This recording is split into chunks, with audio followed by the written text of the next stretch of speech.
Le morning, les GG, tout sur les dessus de l'actu. Les grandes gueules. Parler beaucoup, manger l'argent, voyager beaucoup seulement. Mais travailler beaucoup, créer des choses, employer des jeunes, non, non, non. Les dirigeants africains, les dirigeants sont comme ça. Les grandes gueules.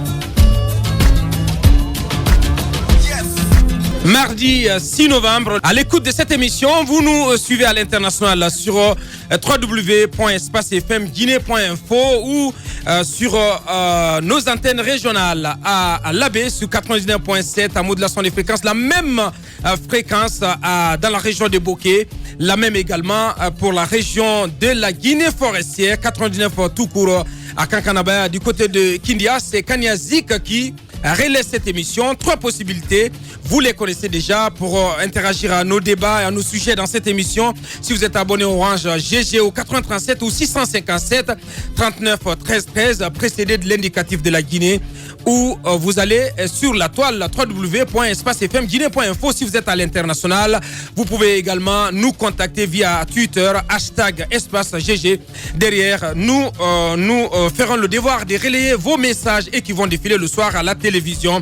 À la une de ce numéro, contexte politique tendu en Guinée, marqué par des crises récurrentes et qui tardent à connaître un dénouement. L'ORP Arc-en-Ciel qui veut se mobiliser pour renouveler, dit-on, son soutien indéfectible à son champion, le président Alpha Condé. La direction nationale du parti au pouvoir appelle ses partisans à une grandiose mobilisation demain, mercredi 7 novembre, de l'esplanade du stade du 28 septembre au rond-point de la Banque centrale. Question ce matin, quelle est l'opportunité de cette manifestation? Le gouvernement autorisera-t-elle celle-ci? Entre autres questions que nous nous posons ce matin, on va poser la question à l'honorable Amadou Damaro Camara, président du groupe parlementaire RPG Arc-en-Ciel, membre donc du bureau politique national de ce parti. Les nouvelles tensions politiques dans le pays inquiètent le secteur privé guinéen, principale victime des soubresauts qui peuvent en résulter. Les hommes d'affaires du pays, notamment les commerçants, tirent la sonnette d'alarme et demandent désormais aux autorités et à la classe politique d'œuvrer à une rapide sortie de crise. Autrement, ils décideront d'actions de protestation pour faire savoir leur ras-le-bol. Quel tribut paye-t-il à ces tensions permanentes dans le pays? Que compte-t-il faire pour se faire entendre? On posera toutes ces questions à M. Chérif Mohamed Abdallah. Il est le président du GOA, le groupe organisé des hommes d'affaires. Il sera au téléphone dans cette émission. Faut-il parler désormais de 2 factions de l'USTG? Tout porte à le croire. Après le congrès de Mamou tenu récemment, 2 bureaux exécutifs de l'Union syndicale des travailleurs de Guinée se font désormais face.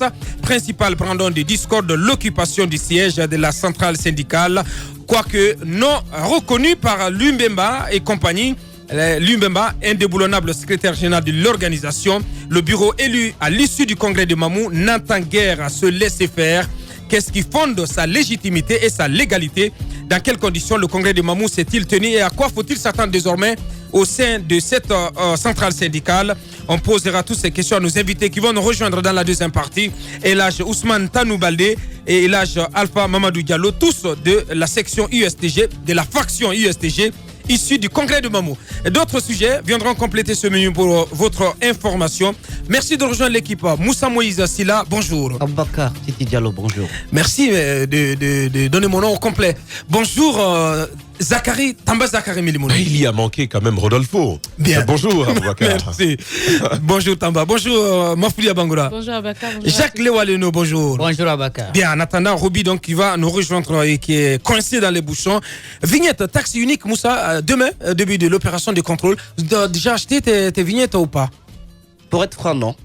C'est très grave, Moussa. Oui, mais c'est dommage. Bon, il te reste quand même 24 heures pour le faire. Ben, je vais m'acquitter aujourd'hui. Je pense que les policiers sont assez, comment dirais-je, ils ne sont pas indulgents face à l'égard des journalistes, surtout quand vous êtes des grandes gueules.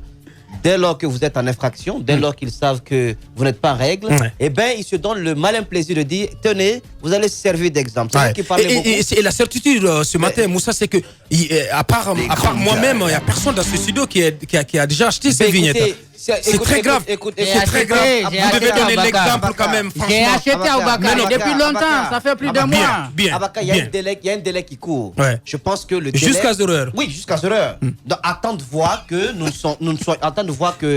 ne soyons pas dans le délai. Ouais, parce que Tamba, il l'a pas fait, Tamba. Pour l'heure, le délai MAF non plus. Et nous allons nous acquitter de tout cela. Je pense que 200 000 pour une petite voiture. Au-delà de tout, c'est pas une... Non mais, Moussa, Abaka, tu sais ce qui me fait rire. Abaka, Si tu oui. permets, je veux si tu juste permets, savoir. Moussa, Oui. Moussa. Vous savez, il y a... Si tu permets, permets-moi, s'il te plaît. Oui. Ce qui me fait rire, c'est que Aboubacar, toi, hier, tu en as fait les frais. Ta voiture a été arrêtée, la voiture à bord de laquelle tu rejoignais Conakry. Non, mais je sais pas. Parce que tu n'avais pas de vignette. J'étais pas à bord. Non, Ah, ben, pas du bien tout. sûr. M'a fait là, m'a Mais Maf, elle est là, fait elle témoin. peut témoigner. C'était pas à cause de la vignette. Mais bien sûr, elle peut témoigner. Ou bien les policiers Quand même. à la rentrée de Bokeh. Il est tellement pressé de te descendre qu'il n'a pas eu Exactement. toutes les Vous informations. n'avez pas les d'assurance, informations. en fait. Pas du tout. Il n'est pas Ah, assuré. ben voici. Bien. C'est encore plus grave. Bien, non, Diallo. non, j'étais pas dans la voiture, je sais pas ce qui Abaka. s'est passé, voilà. Allez-y, Moussa. Que vous soyez dans la voiture ou pas, votre voiture doit être en règle. Voilà. Elle est en règle. Oui, non, elle doit être en règle. Moi, ce que je veux dire, c'est que ça doit être une façon aussi de lancer un message à tous les citoyens, même s'il y a d'énormes difficultés là-dessus. Mais je pense que cette année, la Direction nationale des impôts, le ministère du budget, ils ont quand même se sont employés à sécuriser un peu les recettes liées donc à l'achat, à la vente de ces vignettes-là. Un Parce peu plus que- sécurisé un peu alors. plus Parce que sécurisé c'était le parce cas que- non, déjà non, l'année dernière. Avant, il y avait quelques... vous savez un peu comment Non, ça se l'année passait. dernière. Il y avait quelques... On pouvait vous donner un sac comme ça de vignettes, vous distribuez dans votre famille, vous distribuez à vos amis et tout cela. Et il y avait une différence, rappelez-vous, énorme entre l'émission de ces vignettes-là et la rentrée d'argent au niveau du trésor public. Ouais. Je pense que les différentes réformes ont permis donc, les réformes de Macky Sall notamment ont permis de régler tout cela et de permettre aux citoyens de savoir que l'argent qu'ils payent va exactement dans les caisses de l'État. Et je rassure que nous serons en règle avant la fin du délai qui court. Bien, allez-y, Tamba. Absolument. Ce qu'il faut noter, c'est que Tamba, c'est une opération coup de poing hein, qui est quand même annoncée par les autorités du ministère du Budget. Quand il s'agit de la loi Bakar, je pense qu'il faut la faire respecter. Quelle qu'elle soit, je pense qu'un citoyen qui achète une vignette contribue à sa façon justement au développement de la nation. Maintenant, au-delà de la sécurisation des fonds qu'il faut saluer, c'est ce qu'on va en faire qui va être l'autre paire de manches. Parce que les vignettes, on le sait, avec l'entretien de la route et tout ce que vous savez... Il y a une part aussi qui va aux collectivités locales. Absolument. C'est important que l'argent arrive à bon port. Malheureusement, il est impossible pour moi aujourd'hui de dire que cet argent arrive à destination, il arrive aux bénéficiaires, à ceux pour lesquels il était destiné à la base. Donc, à mon avis, c'est bien, nous saluons justement toutes les stratégies qui sont mises en œuvre depuis l'année dernière pour assurer une meilleure mobilisation de nos ressources, parce qu'il faut le dire, ça contribue quand même naturellement aux recettes de l'État. L'année dernière, on a vu une plus-value, on a pu constater un réel boom dans la mobilisation de ces fonds-là. J'espère que cette année, ce sera le cas. La tendance va être suivie, elle va être continue, mais ensuite, il va falloir quand même que l'on puisse le ressentir à la base, que les collectivités locales auxquelles une partie de ces fonds est destinée, que ces collectivités locales puissent le ressentir, que le budget de l'État et ainsi les politiques qui sont destinées à être financées par ces fonds-là puissent l'être de manière effective. En tout cas, comme Moussa l'a dit, personnellement, je crois que je vais devoir me mettre dans les rangs bien rapidement pour éviter justement ce genre de reprise d'Aboubacar. Bien, merci Il y a Tamba. une pénalité à Baka. Oui, pénalité de 25%. À partir de demain, oui. Qui ira tout droit dans les poches des policiers. De la police. De la voilà. police. Ouais. Donc Bakassa, je pense que actuellement il sourit très très bien parce qu'il sait que au moins il aura quelques gros poissons dans son filet. Les grandes gueules. Allez-y, Mafoudia. Vous avez acheté ou pas votre... Oui, hier, j'ai Bien. acheté. Bien. Hier seulement. Mais j'ai déjà acheté ce qui est bien. Ah, bravo. Ça reste à vérifier. Hein. C'est sûr. Bien. Alors, il faut la fois passée, je crois, dans ce studio même, on se réjouissait de toutes ces réformes qui ont été engagées pour effectivement sécuriser. Et je me rappelle, je revenais sur le fait qu'au niveau des collectivités aujourd'hui, on avait plus donné, et si on veut, on avait plus donné la chance aux sociétés téléphoniques, par exemple, avec Orange, via Orange Money. La gestion avait quitté les collectivités et là, c'était par rapport au risque de détournement parce que de ce côté, on estimait que l'argent venait, mais ça ne rentrait pas dans les caisses de l'État. Donc, pour sécuriser, on a mis en place ce système. Et je le disais, oui, c'est un système qu'il faut saluer parce que ça permet de sécuriser. Mais encore une fois, il ne faut pas occulter l'importance que ça a lorsque c'est directement géré par nos sociétés. Mais encore, le débat est très compliqué à ce niveau parce que beaucoup de Guinéens sont arrivés à la conclusion que lorsque c'est géré avec des étrangers, c'est mieux géré et que les Guinéens, c'est assez compliqué. Tamba le disait tout à l'heure, la question c'est comment est-ce qu'on va utiliser les fonds qui seront récoltés. Eh bien, on espère que ça sera bien parce qu'il ne s'agit pas de mobiliser, il s'agit après de redistribuer l'argent là où il faut parce qu'il y a des Guinéens même aujourd'hui qui refusent catégoriquement de payer les vignettes parce qu'on estime qu'on ne peut pas continuer à payer les vignettes et circuler sur des routes aussi mauvaises et avoir plus de chances de gâter sa voiture en un mois que la voiture peut faire une année ailleurs, mais en un mois ici, tu as beaucoup de pannes et ça à cause des routes. Donc, il y a pas mal de Guinéens qui se disent aujourd'hui qu'il n'y a pas de quoi payer les vignettes. Donc, toutes ces réformes, on les salue. Il serait bien de continuer à rassurer les Guinéens en investissant là où il faut. On se rappelle, il y a ce fonds d'entretien routier qui, quelque part, puise un peu de ce qui est pris à travers une partie qui puise un peu dans l'argent qui est collecté avec la vente des vignettes. Donc, on utilise bien l'argent et bien évidemment, on le disait tout le temps, des fois, on n'a pas besoin de faire appel aux institutions internationales. Une meilleure gestion des ressources humaines ici à l'interne permet de faire face à beaucoup de problèmes. Donc, évidemment, pas que des réformes, mais surtout une meilleure gestion pour que l'argent là soit utilisé à bon escient. Merci, Mafdé. Allez-y, Jacques, qui s'est déjà mis en règle il y a quelques jours. Bon, moi, ce que je vais, peut-être, ce sur quoi je vais insister sur cette gestion, parce que et le problème que nous avons toujours connu avec même les impôts, l'impôt de capitation qui existait, c'est la question des ristournes. Souvent, les ristournes ne sont pas reversées aux collectivités. Depuis l'année dernière, je crois que les collectivités ne sont plus directement impliquées dans la collecte de ces taxes-là. Parce qu'on dit, on passe par les banques et puis d'autres structures pour permettre, n'est-ce pas, à ce que la collecte se fasse, disons-le, de manière transparente. Mais encore une fois, j'ai des questions à me poser. Peut-être que les municipalités, les mairies qui vont être installées vont nous aider à comprendre bien des choses dans ça. Est-ce que les informations circulent normalement ? Parce que si tout est géré par les impôts, par la direction nationale des impôts, qu'il n'y ait pas de possibilité de mettre des informations à la disposition des collectivités, il y a bien des difficultés, par exemple, pour ces conseillers, pour ces mairies, de savoir, par exemple, au niveau des Matoto, on a collecté combien. Parce que ces informations-là, ça ne circule pas. Et il y a un problème de communication. L'année dernière, c'est vrai, on a dit comme ça théoriquement que les réformes qui ont été engagées ont permis de collecter beaucoup plus d'argent.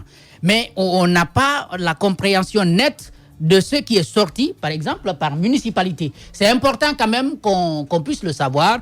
Au-delà des taxes sur lesquelles on compte souvent au niveau des marchés, qu'est-ce que les vignettes donnent pour, n'est-ce pas, encourager les actions de développement au niveau des municipalités. Maintenant, pour ce qui est de la gestion, il ne fallait pas s'attendre à grand-chose de la part des délégations spéciales.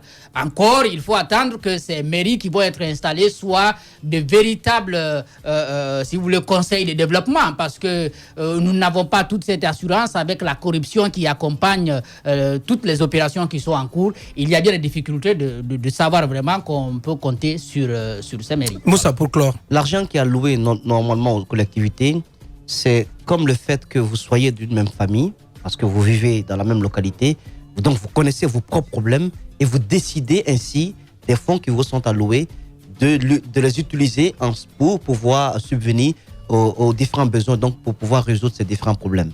Moi, je voudrais que l'État, on puisse réfléchir un peu là-dessus, qu'on évite de transférer les fonds, qu'on finance les projets. C'est mieux comme ça. Parce que regardez au niveau des zones minières, qu'il s'agisse de Kindia, Ablaye Ba d'ailleurs relevait récemment dans une interview combien de fois les 3 milliards qu'une société minière de la place payait chaque année, annuellement donc à Dembélé, payait donc à la mairie de Kindia, la commune urbaine. Ces 3 milliards prenaient une toute autre destination que le financement d'un projet lié au développement local. C'est encore pire dans les zones minières. On parlait du cas récemment de Dinguiraï. Alors, c'est un peu comme ça. L'État ne doit pas que transférer les fonds. Il faudrait qu'une injection soit faite aux différentes... que le ministère, je sais pas, des Finances ou du Budget puisse avoir des représentants qui soient exigeants là-dessus. Des projets bancables, des projets réalisables et que la jeunesse, les bénéficiaires soient associés à cela. Cela fait faire désormais avec l'ANACIF, c'est ce qui va arriver prochainement.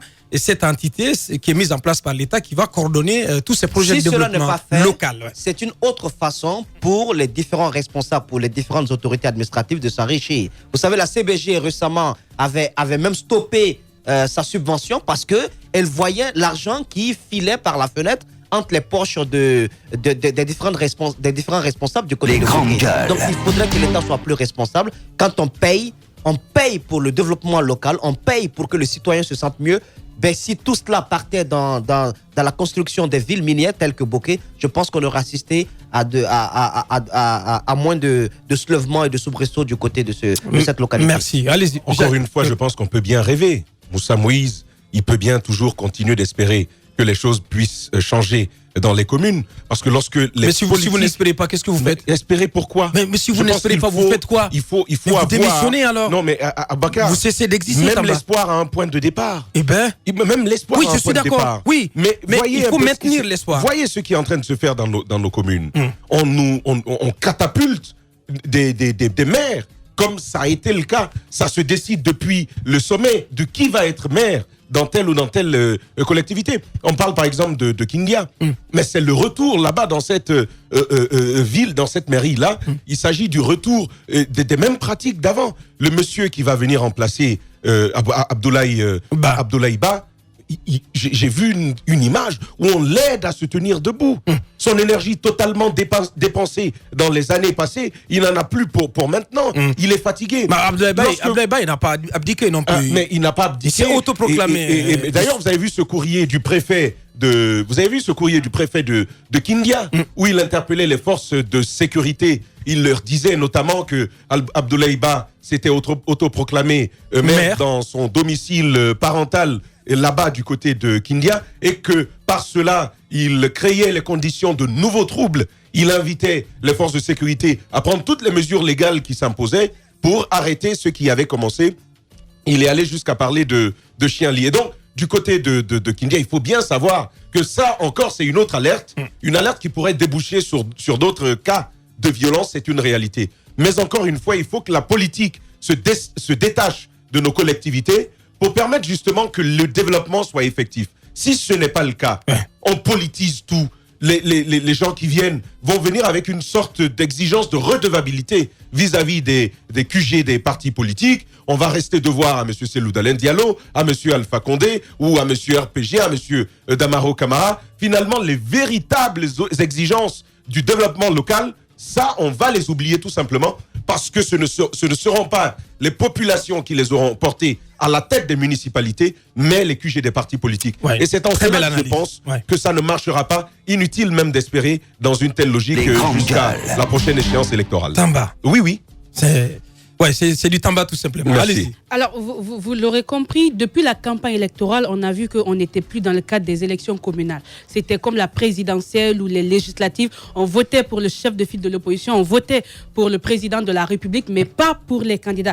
Donc, ne vous attendez pas à ce que les choses changent au niveau des localités. On va se retrouver avec les mêmes réalités. Je me rappelle encore quand je rentrais à Sangaredi ce week-end.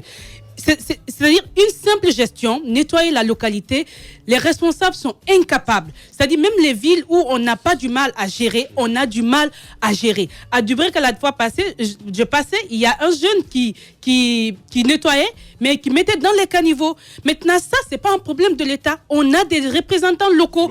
Ils sont censés organiser tout ceci, comme mettre les ordures, mais c'est pas possible. À Sangaredi, quand tu es dans la cité, tu es content. Mais aller un peu au fond, tu te dis non, tu n'es pas à Sangaredi. En dehors de la cité. Moi, personnellement, je ne comprends pas cette différence. Là, on est à Sangaredi. Je pense que s'il doit y avoir des projets, il doit y avoir des projets pour la ville, pas que pour les travailleurs de la CDG. Mais encore là, c'est l'État. Quand on va à Bokeh, on va partout où il y a des sociétés minières.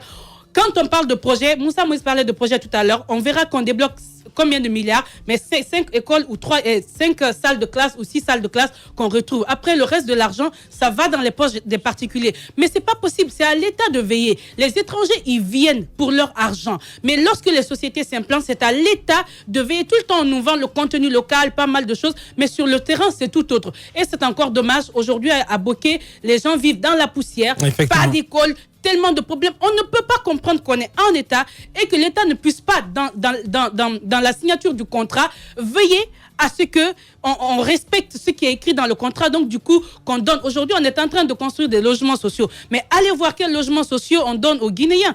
C'est même pas digne de nom. C'est assez compliqué. Bien. Je pense que la faute revient totalement à l'État parce que c'est à l'État de garantir le bien-être, pas à ces étrangers qui arrivent pour se faire de l'argent. Allez-y, Jacques, pour clore. On peut quand même ramener le problème au niveau de ces conseils communaux. Moi, je pense que c'est au-delà des maires. Parce que c'est un conseil qui se réunit, qui décide de ce qui va être fait. Le maire, en principe, il n'est pas, si vous voulez, celui qui décide de tout, même si c'est lui le chef.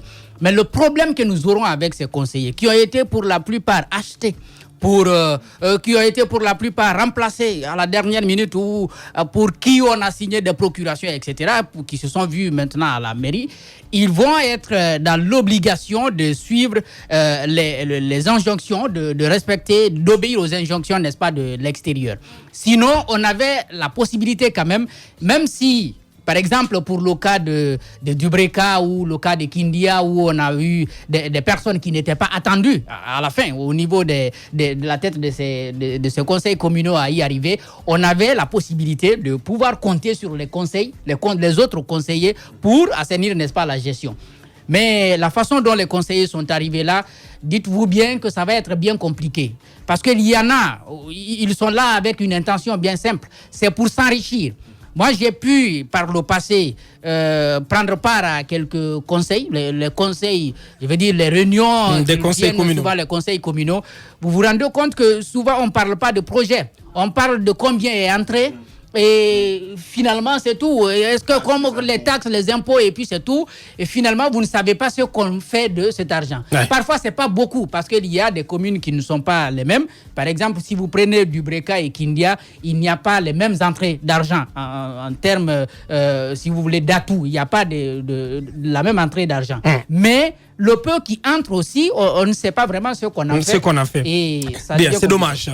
Moussa, on s'intéresse toujours à la grève du SLEG, toujours pas d'issue, Moussa, malgré quelques rumeurs qui avaient circulé ce week-end. Je fais partie de ceux qui avaient commencé à caresser une certaine lueur d'espoir. Ouais. J'en discutais avec vous ce week-end, mais j'ai été complètement déçu hier d'apprendre que toutes les initiatives qui avaient été prises, les démarches qui avaient été menées et qui étaient sur le point d'être concluantes ont complètement capoté. Ouais. Alors, il s'agit de quoi? Maintenant que ça a capoté, je vais le dire clairement, le nom de ceux qui étaient dans cette logique pour ramener, pour renouer le fil du dialogue. Il s'agit de l'ancien ministre des Pêches, André Loy. Il s'agit de Abaka Souma. Le député de On ne sait pas assez, mais apparemment, c'est quelqu'un qui a une relation assez solide avec le syndicaliste Abaka Souma, son homonyme. Et il y avait aussi l'honorable Amadou Damaro Camara. Donc, officiellement, ils disent qu'ils n'ont pas reçu de mandat du chef de l'État pour engager une quelconque médiation. Mais ils avaient une proposition à faire. André Loy a été secrétaire général, je pense, au ministère du Budget. Oui. Il connaît un peu l'écosystème des salaires et des affectations budgétaires. Donc, il sait un peu la densité au niveau des effectifs des enseignants. Donc, il était de la délégation. Alors, ils ont fait une proposition simple aux syndicalistes, selon mes informations. Il s'agissait, pour les syndicalistes, d'accorder au gouvernement un petit temps afin que le gouvernement puisse faire la décantation. Il y a près de 48 000 personnes qui se réclament enseignants. Alors, ces 48 000 ont véritablement commencé au niveau de la fonction publique, par être des enseignants. C'est-à-dire la porte d'entrée pour ces 48 000 personnes a été l'enseignement. Mais après, et comme c'est le cas actuellement, et ces personnes ont migré vers d'autres départements, mais toujours en ayant des documents, en ayant des traces au niveau de la fonction publique, comme quoi ils sont des enseignants, et donc ils reçoivent des virements mensuellement sur leur compte. Alors, ce nombre, c'est quoi? Parmi les 48 000, il y a qu'il n'y a que 25 000, un peu plus de 25 000 personnes qui respectent, qui sont en activité. Qui sont en activité, qui sont véritablement des enseignants, qui partent dans les salles de classe, qui enseignent et donc qui méritent un bon traitement. Le reste, parmi les 48 000, faites la soustraction de 25 000, vous verrez que le reste, c'est de 23 000. Hein. Alors, c'est de l'argent jeté par la fenêtre que l'État décaisse chaque année donc pour le traitement de ces enseignants. Alors, ils ont proposé, puisqu'ils sont à la fin de cette décantation, ils ont proposé au SLEC donc de permettre que cette décantation puisse s'achever. Et donc, l'argent, la manne financière qui va être récupérée, donc, n'ira pas au niveau du trésor public, mais sera employé dans le traitement donc, des enseignants. Dans la revalorisation. À la revalorisation des salaires des enseignants, des vrais enseignants donc, qui partent dans les salles de classe. Ouais. Bon, le SLEG, selon mes informations, ils étaient sur le point d'accepter, mais après, je pense qu'ils ont fait recours à la base, ils ont essayé de discuter à l'interne. Ouais. Ça n'a pas marché. Malheureusement, Moussa, c'est ça la difficulté dans ces négociations, parce que le SLEG est toujours obligé de référer à la base, et la base ne suit pas toujours. Il faudrait qu'une discussion soit faite sur les 8 millions, c'est-à-dire sur les 8 millions, combien vous pouvez payer. Voilà ce que le SLEG demande. Je pense que c'est assez lamentable pour le pays, c'est assez grave pour le pays. Nous partons maintenant, je pense, à 2 mois c'est le deuxième mois qui commence. C'est incroyable. Vous ne pouvez pas imaginer. Et le constat sur le terrain, Moussa, y a-t-il cours ou pas?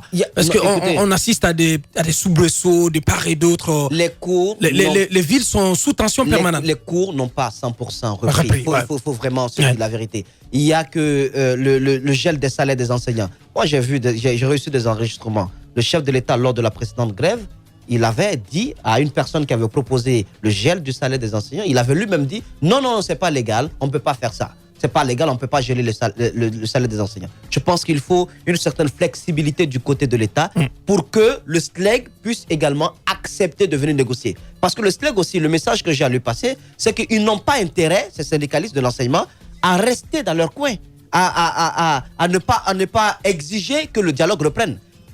Quoi qu'on dise, Souma, c'est le leader. Abaka Tunkara est derrière lui et il y a bien d'autres personnes au sein du bureau. Mais à l'intérieur du pays, ça commence à chauffer. Ouais. Le peu qui rentrait, qui tombait sur leur compte, ces enseignants ne le reçoivent plus. À Télémile, j'ai vu des enseignants sortir. Hier, les enseignants de Kindia, ils sont sortis. Un peu partout ils ont voulu organiser un sit-in devant la DPE et ils en ont été empêchés. Ouais. Ils demandent à ce que leur salaire leur soit versé. Ouais. C'est le peu qu'ils prenaient pour pouvoir subvenir aux besoins de leur famille. Je pense que l'État est en train de négliger un problème assez grave.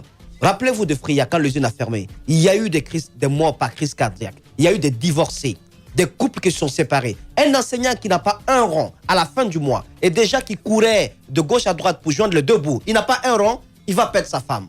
Il va perdre son foyer. Il finira par mourir de stress, d'angoisse. Il faut que l'État y pense.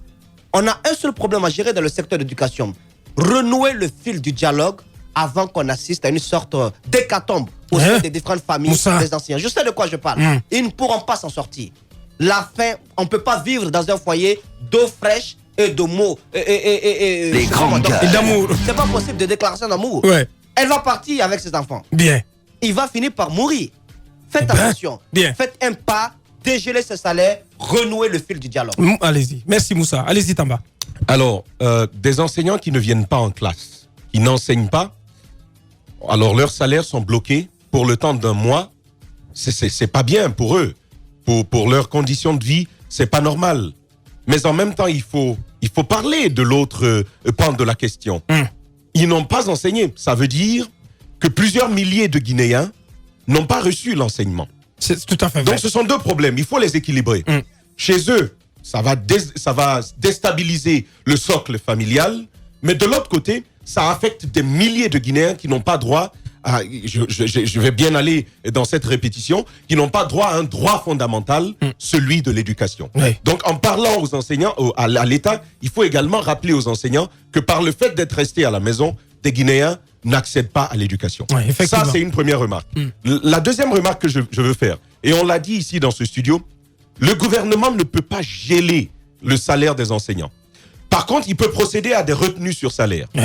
Et ça, c'est ce qu'il y a à dire à ce gouvernement. Pas gelé entièrement. Exactement. Le gel, lui, n'est pas admis.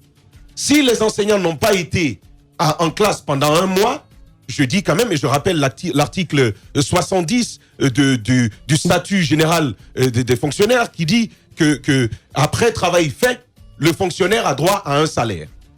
Après travail fait, il a droit à un salaire et autres mesures d'accompagnement. C'est de manière paraphrasée, ce que dit cette disposition du statut général des fonctionnaires. Maintenant, ce qu'il y a à dire, c'est que le gouvernement ne peut pas tout simplement dire on va geler le salaire des fonctionnaires, parce que oui, le président de la République a raison, ce n'est pas légal. Par contre, procéder à opérer des retenues sur salaire sur les fonctionnaires au prorata des jours de grève observés, ça, c'est tout à fait légal. Mais lorsque comme vous le dites si bien, vu qu'ils ont fait... si un enseignant reste un mois à la maison, l'équivalent... donc, c'est bien un mois de rémunération. C'est l'entièreté de son salaire. Parce que le principe... Vous êtes d'accord alors? Absolument. C'est l'entièreté de son salaire. Ça ne s'appelle pas gel. Parce que quand on dit gel, on est dans l'illégalité. Mais par contre, les opérations de retenue sur salaire, c'est ce qui est légal. 1/30 de la rémunération du fonctionnaire par jour de grève, c'est la formule employée justement pour opérer ces retenues sur salaire. Maintenant, revenant à la crise, personne n'a intérêt à voir l'éducation stoppée de cette façon-là. Le SLEG ne peut pas continuellement dire que désormais les 8 millions ne sont pas négociables. Je pense que lorsque vous allez à une négociation, on va me dire c'est une façon c'est une technique en matière de négociation. Il faut mettre la barre haut.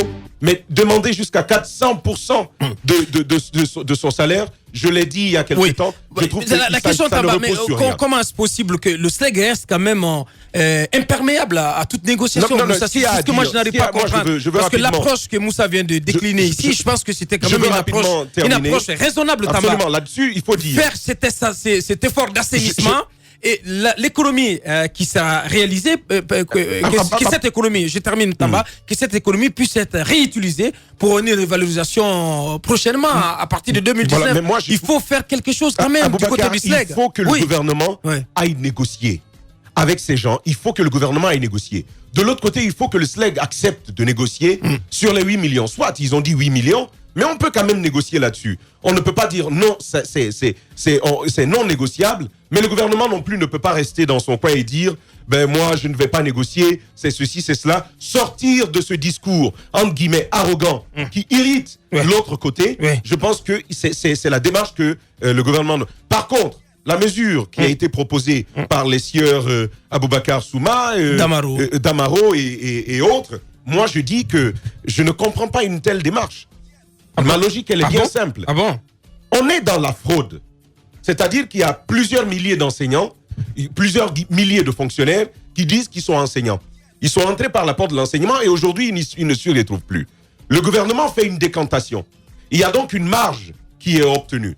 Cette marge-là, je ne veux pas dire... En fait, il ne faut pas aller dans une logique de contentement. Il faut aller dans une négociation beaucoup plus sérieuse avec les acteurs du SLEG, sur des mesures beaucoup plus pérennes. Mais on ne dit pas l'argent qui sort de la fraude, on va le prendre et ensuite on va le... Non, mais Tamba quand même, moi, tu vas pas être cynique à ce point là. Mais qu'est-ce que tu proposes à la fin de ça? C'est ce que je dis. Vous proposez quoi? On va vous écouter alors. Vous proposez quoi? Vous proposez quoi pour sortir de cette crise? Je veux y aller. Oui, donnez-nous vos solutions. Maintenant, voici ce que j'ai dit. Vos solutions, oui. Voici ce que je dis. Oui, dans l'immédiat. Alors, dans l'immédiat, premièrement, il faut aller à ce dialogue-là. Pour dire quoi? Mais vous me posez une question, laissez-moi aller. Mais si vous écartez, vous balayez systématiquement tout d'un revers. Je ne balaye pas tout. Non, mais Tamba quand même. Oui, c'est important quand même. Ce sont des intellectuels aussi, je suis d'accord. Ce sont des intellectuels aussi qui font aussi un travail intellectuel. Mais j'ai le droit de dire, par exemple, que je ne comprends pas une telle démarche. Oui, mais il faut proposer autre chose en lieu et place alors. Oui. Lorsque vous récupérez de l'argent de l'État, de l'argent qui était mal utilisé, donc par des canaux de fraude, vous réussissez finalement à tout bloquer, vous récupérez de l'argent. Qu'est-ce que vous faites? Premièrement, vous le remettez dans les caisses de l'État. C'est la première chose à faire. Mais si ça peut aider, notamment, c'est pas de l'aumône qu'on va les faire. Moi, j'ai ma proposition à faire. Oui, allez-y, je vous écoute, oui. Quand même. Oui, je vous écoute. Le gouvernement a proposé des choses qui sont, à mon avis, plus intéressantes. Sur le loyer. Si vous voulez négocier sur le loyer. Oui, Tamba, le loyer, je suis d'accord. Mais au-delà de ça. Vous savez comment ça sonne?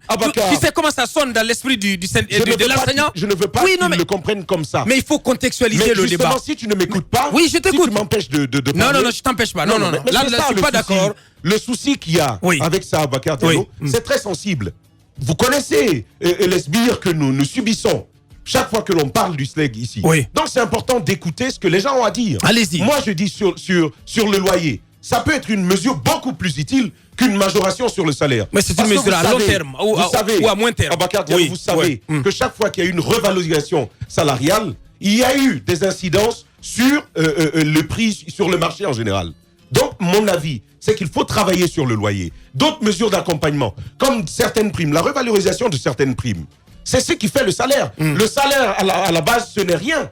Le salaire de base, voyez la grille salariale, comment est-ce que la formulation, la constitution du salaire partout, ce n'est jamais grand-chose, le salaire de base.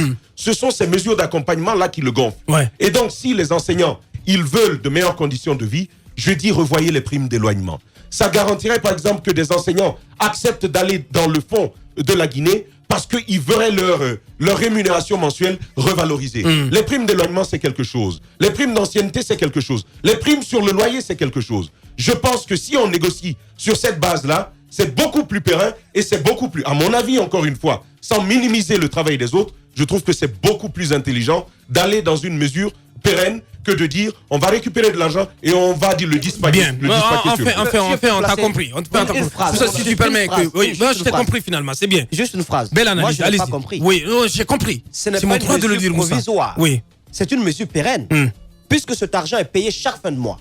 Puisque cet argent est payé annuellement. Et ça va continuer comme ça.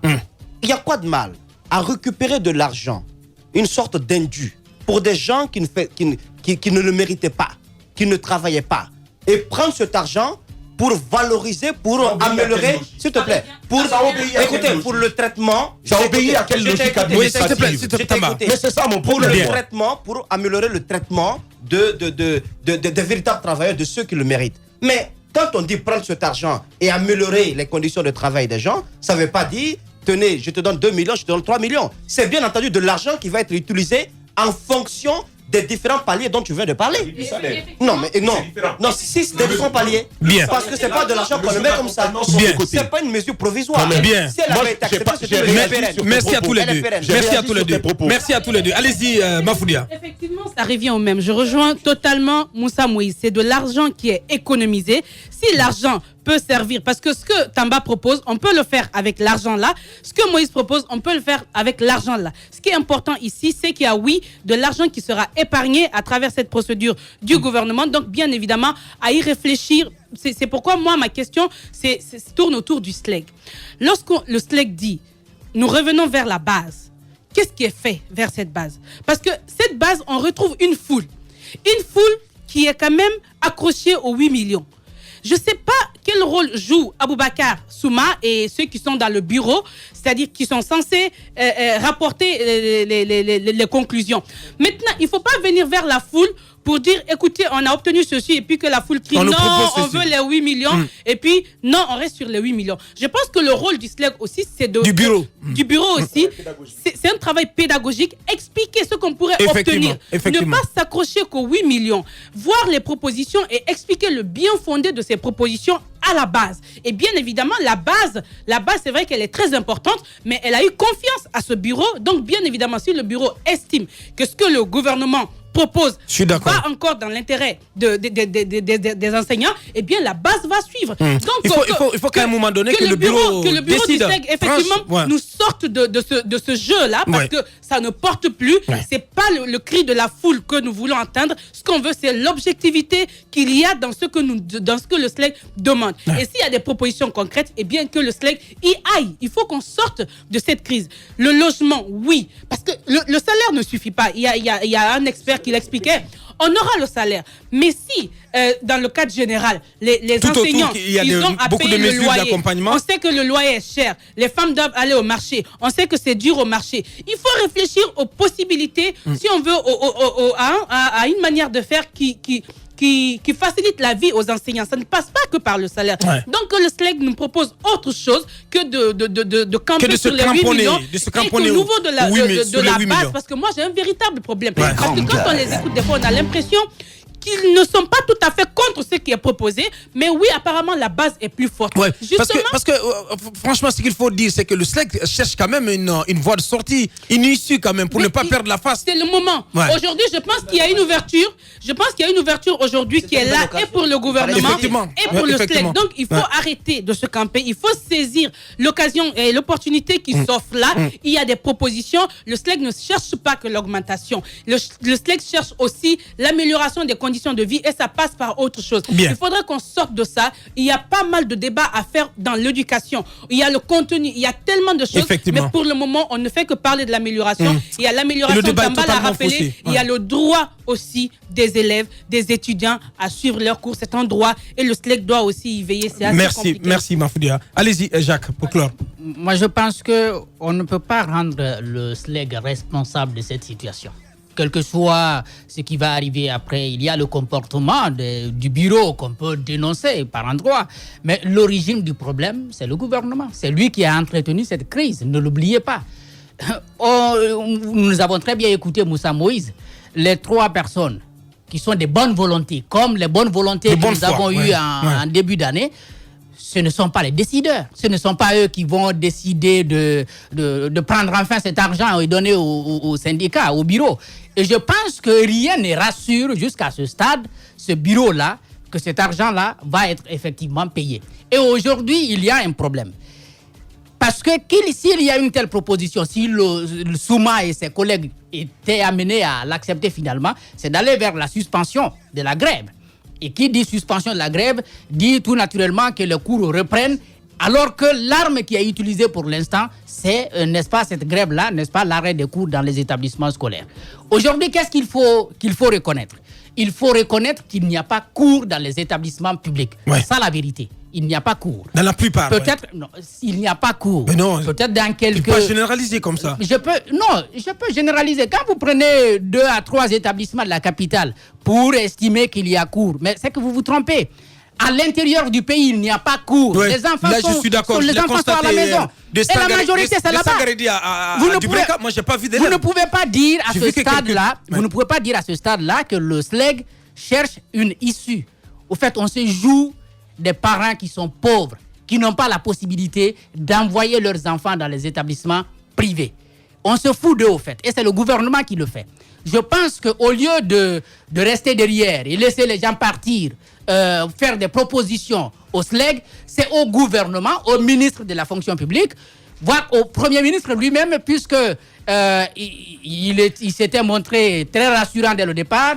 Et c'est à lui de descendre dans l'arène quand même, de rassurer, n'est-ce pas, le syndicat libre des enseignants et chercheurs de Guinée. Bien. Parce que plus on dure, plus les positions se radicalisent. Moi, je sais que le gel ou la retenue, les retenues sur salaire vont jouer sur certains enseignants.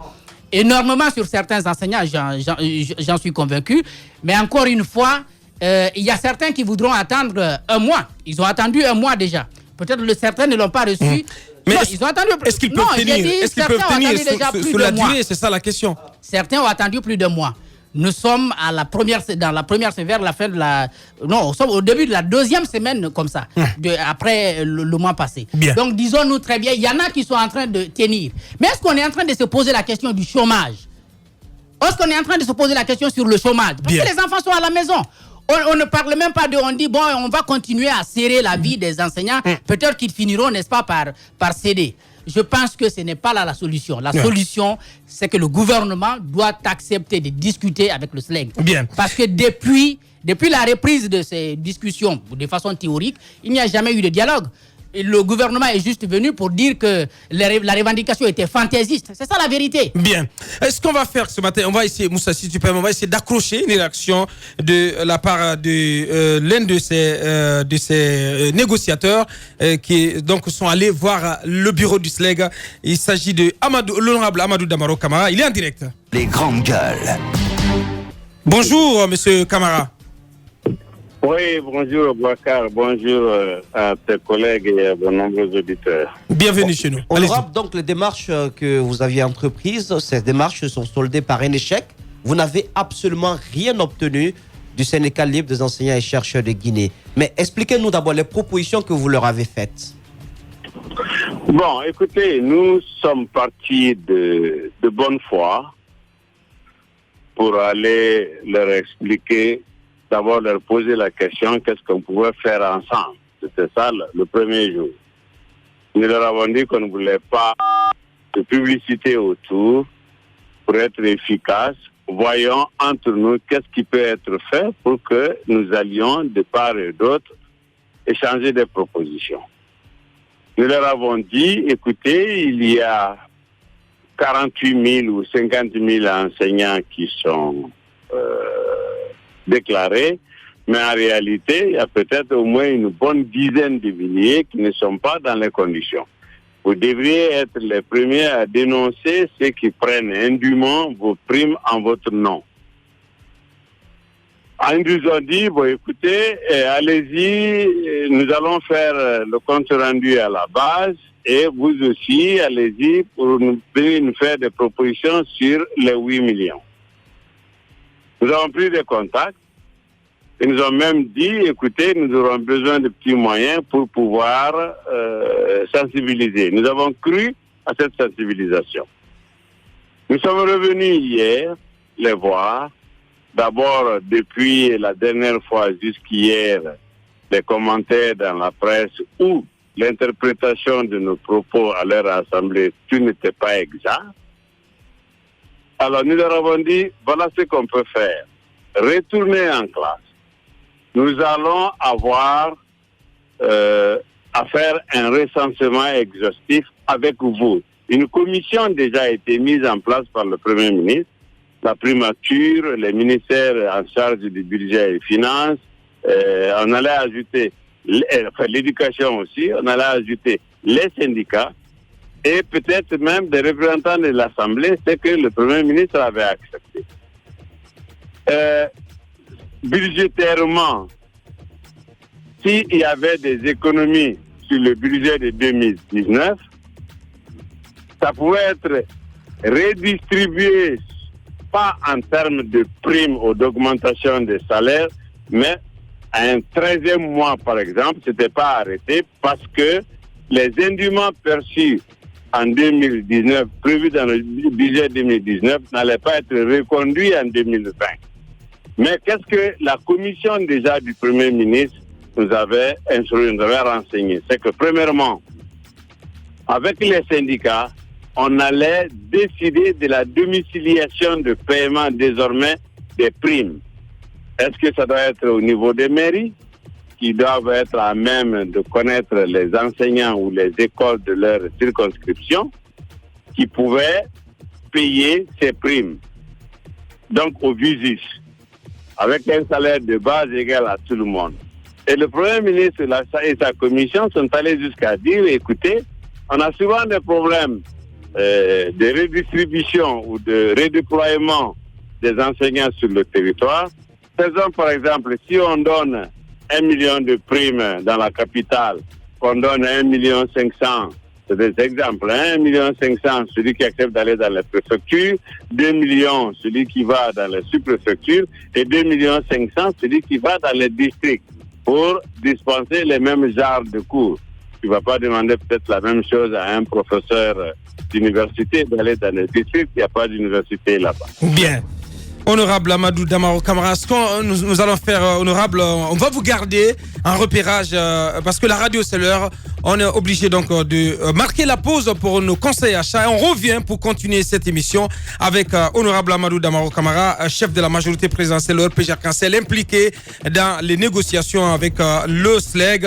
On parlera aussi de cette manifestation projetée par le bureau politique national du URPG Arc-en-Ciel demain mercredi ici à Conakry. À venir également nos invités en studio, Elhaj Ousmane Tanoubalde et Elhaj Alpha Mamadou Diallo, tous de la faction USTG issue du congrès de Mamou.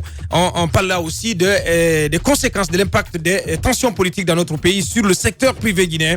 Chérif Abdallah et le président du GOA, il nous attendra au bout de fil. Une pause et on revient. Véritable success story de la radio Espace Guinée, les grandes gueules, détentrices des meilleurs scores radio en Guinée, de la meilleure émission talk show, a donné le créneau horaire du départ au bureau et du retour à la maison, récoltant depuis des années consécutives le titre d'émission la plus écoutée en Guinée, toutes catégories confondues. Un grand total de plus de 5 millions d'auditeurs ont été fidèles au talk show Les GG, diffusé jour après jour sur toutes les stations du réseau Adafo Média de 9h à 10h30, un exploit qui restera longtemps dans les annales de la bande FM en Guinée.